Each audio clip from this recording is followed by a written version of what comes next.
کتاب بدء الوحی امام بخاری نے صحیح بخاری میں ہرقل روم، یہ جو بادشاہ ملک روم کا تھا، آپ کو معلوم ہے نا، دو اس وقت عالمی طاقتیں تھیں، کسرائے ایران اور ہرقل روم۔ روم کا بادشاہ اور ایران کا بادشاہ دو ورلڈ سپریم پاورز تھیں۔ تو آقا علیہ السلام نے ہرقل روم کی طرف پیغام بھیجا اور خط بھیجا۔ اب امام بخاری نے صحیح بخاری کتاب بدء الوحی اس کا باب نمبر 6 اور صحیح بخاری کی حدیث نمبر 7، صحیح بخاری کی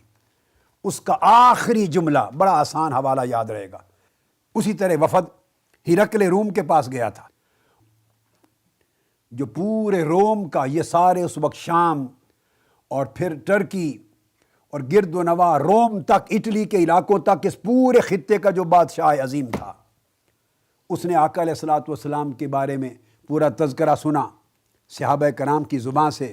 سوالات کیے، اس نبی کا نسب کیا ہے، اس نبی کی تعلیم کیا ہے، وغیرہ وغیرہ۔ جب مضمون ختم ہوا تو اس نے کہا، لوگوں سنو، اپنے دربار میں اعلان کیا،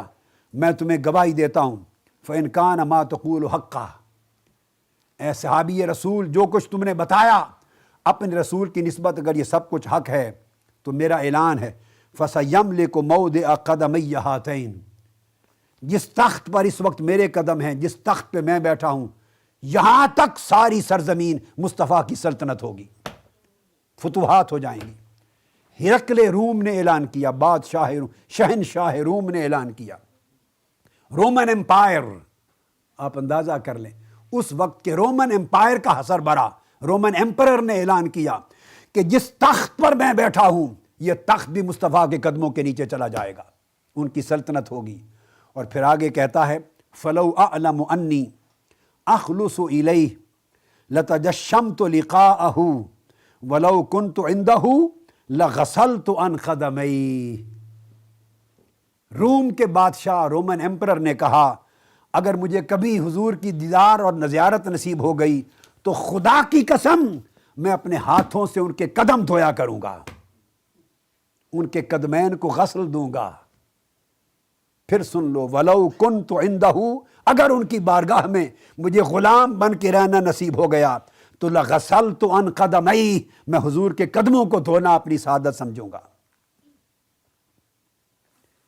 یہ شہنشاہ روم نے، رومن ایمپرر نے آقا علیہ السلام کی سلطنت کا ذکر سن کے نہ صرف توثیق کی بلکہ ان کے قدم دھونے والا، ان کے جوڑے دھونے والا، ان کے جوڑوں کو سر پہ رکھنے والا، ان کے جوڑوں کو چومنے والا، اس طرح کے شرف حاصل کرنے کا ذکر کیا۔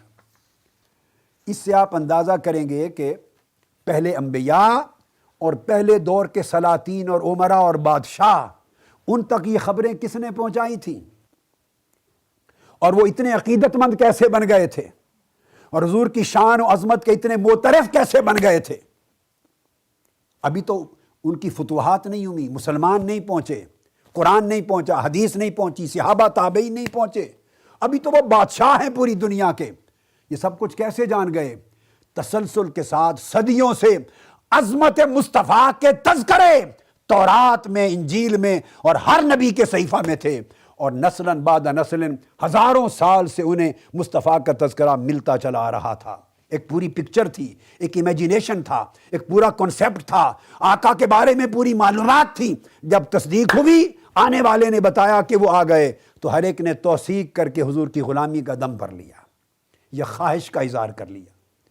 تو پتہ چلا کہ آقا علیہ السلام کی عظمت کے تذکرے یہ آج کے مسلمان غلو عقیدت کی وجہ سے نہیں، یہ ولادت مصطفیٰ سے بھی ہزارہ سال پہلے سے کتابوں میں چلے آ رہے تھے۔